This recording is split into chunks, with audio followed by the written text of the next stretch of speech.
Every so often, a movie comes out that is so bad that universally everybody hates it. It is seen as the worst movie that has ever come out. Recently, that was Jeepers Creepers Reborn. Now, originally, the movie had a 0% rating on Rotten Tomato, but having only 16 critic reviews, I guess they just took it down and left it blank. But on the other hand, it currently has an 8% on Rotten Tomato for the audience score. That audience score has over 1,000 reviews attached to it. So yes, it is bad. I watched the first two Jeepers Creepers movies on video when I was a kid. I almost saw the second one in theaters, but we ended up going to see something else. So I didn't see that one in theaters, but I did see both. The first one being a much more Nightmare on Elm Street 1. A little more serious, dark, a little more mysterious. While Jeepers Creepers 2 ends up being a lot more Nightmare on Elm Street 5 Freddy. It's very campy, weird, it's kind of dumb, but it's enjoyable. Now, when the third came out back in 2016, 2017, I thought it was pretty good. It felt like a good middle ground between the first two. So I did end up seeing Jeepers Creepers 3 in theaters, and it was definitely a step down. It had a much lower quality to it, but having a much lower budget than the other two, it makes sense. It was still very enjoyable, and I had a good time watching. That being said, I saw Jeepers Creepers Reborn in theaters with my fiance, who, mind you, can't handle horror movies at all. He saw Smile, and he saw Evil Dead Rise, and he couldn't sit through either of them. We got 10 minutes into the movie, and he's asking me when it's supposed to be scary. He was wondering if it was supposed to be funny. To say this movie is bad is an understatement. This movie had a supposed $5 million budget on it, which seems not like a lot. Maybe they just didn't have enough money for the effects, which is understandable. Maybe they just couldn't afford to make a better movie. That immediately goes out the window when you find out that The Void from 2016, with its amazing effects, cost $1 million to make. Now, I know what some people might say, oh, it was in 2016. Maybe inflation is the reason they didn't have as much money. Even with inflation, The Void would still only cost $1.2 million, while Jeepers Creepers Reborn would cost $4.2 million. It's not that big of a drop. Also, the movie is just filled and riddled with terrible CGI, which doesn't really help the movie. Maybe it could have been a little bit more enjoyable if it wasn't so hard to watch. The first few minutes of the movie were promising. I mean, we open with some great shots, a couple being chased by the creeper van, and some great atmosphere. But close to the end of the sequence, I started to realize that something just smelt fishy.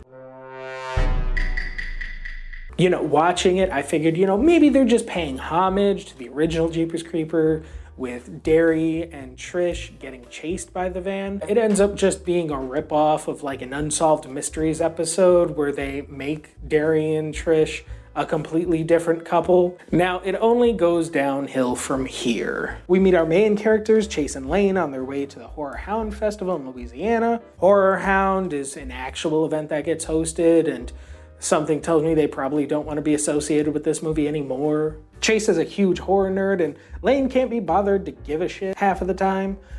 Lane gets sick, so they end up pulling over, and whoop, what a surprise, she's pregnant, which ends up being a large plot point in the movie for the worst possible reasons you could think of. At this time, the creeper is leaving a brick building that's out in the middle of the woods, nowhere near anything else. For those who haven't seen Jeepers Creepers 2, the movie ends with the creeper being defeated by a farmer whose son the creeper took earlier. He ends up using a modified version of a post puncher to launch one of the creeper's daggers at it as like a javelin to kill it. They end up stabbing him a bunch of times with that knife, and he ends up going back in his cocoon. Now, by the end of the movie, it skips forward 23 years, and you see that the creeper's been kind of sewn back together and placed on the wall in the barn with its wings kind of just hanging on the wall next to it, and it's still in hibernation. But the farmer is pointing the post puncher at it for when it wakes up. Now, when we open in Jeepers Creepers Reborn and the creeper comes out, maybe it takes place a couple of days later. Maybe they decided to move the creeper out of the barn in case it wakes up for some reason. But that immediately gets thrown out the window when you see the post puncher is right there, and this is supposed to be the barn, which is somehow, instead of on a country road next to a house, it is now in the middle of a forest in Louisiana. At this point, we also get a glimpse of the creeper's makeup, and it looks like they got the creeper off of Wish.com. So at this point, in order to gain some of his strength back after being reborn, he ends up killing one of Lane's friends, Mr. Tinker Toy Soldier Man. Well, I was trying to hold it till I got there, but I need to tailor my soldier spy. Chase and Lane stop off at a shop for directions, and they are greeted with a creepy vision, and the shop owner telling them that they're expecting, which apparently neither of them knew about. Now, this is also the scene in the movie where you can tell that everything is getting green screened in.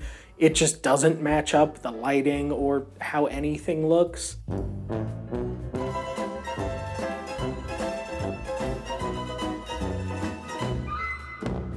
Lane does a quick costume montage for Chase, and they're off to the con. Now that I've satisfied your fanboy fantasies.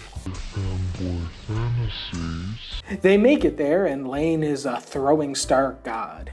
If this was Halloween Resurrection, they would have told you that Lane spends 8 hours a day every day watching Ninja Assassin so she could become a master throwing star thrower. For this movie, that would have made more sense than the actual explanation they give us, which is supposed to explain the visions and basically anything surrounding Lane. The woman from the shop is actually part of a cult, and that cult tricks Chase into entering a contest to go to an escape room based on the creeper. Chase and Lane, as well as 3 disposable characters that I'm not even going to bother talking about, because their involvement boils down to, I was there. They stop at the gate to the house and have to walk through a graveyard to get there. See, the entrance you see for the graveyard seems to be an actual location.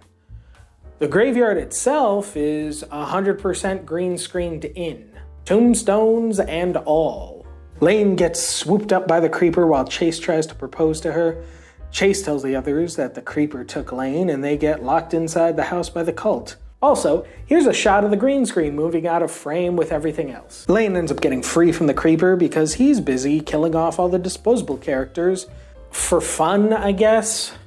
In all of the other Jeepers Creepers movies, it's clear that the creeper only kills somebody if he's going to eat something from them. He doesn't bother just killing people off. He kills them, ties them up, takes them back to wherever his lair is, or he eats them there and takes the body back to the lair in case he wants a snack later. In this movie, he kills roughly 3 people just cause. There's a guy at the con that he pins to a tree for no apparent reason. One of the disposable characters gets pinned to a wall. He seems to like pinning people to walls. Once Lane is back with Chase, they find a shrine with objects that look like victims from the other movies. Here, we find out that the creeper's motivation for capturing Lane is to eat her baby so he can be immortal. You know, the flying demon monster man who eats people to live forever.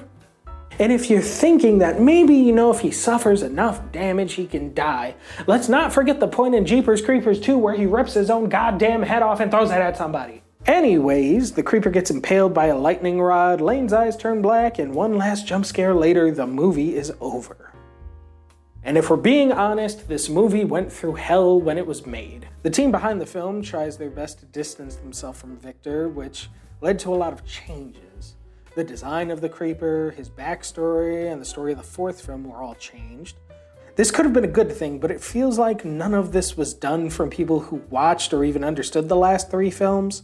This is honestly like if you asked a 12-year-old to write a Freddy vs. Jason story, and then you showed him one film from each of the franchises and said, go at it. I don't know if there's a way to salvage the franchise at this point.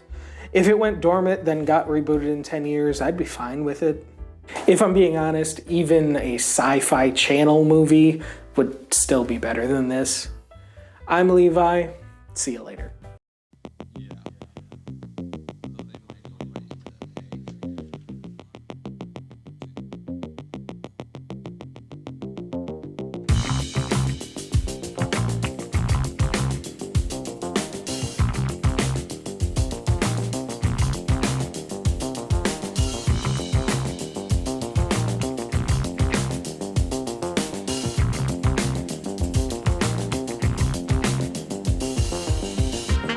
How do you like those peepers, bitch?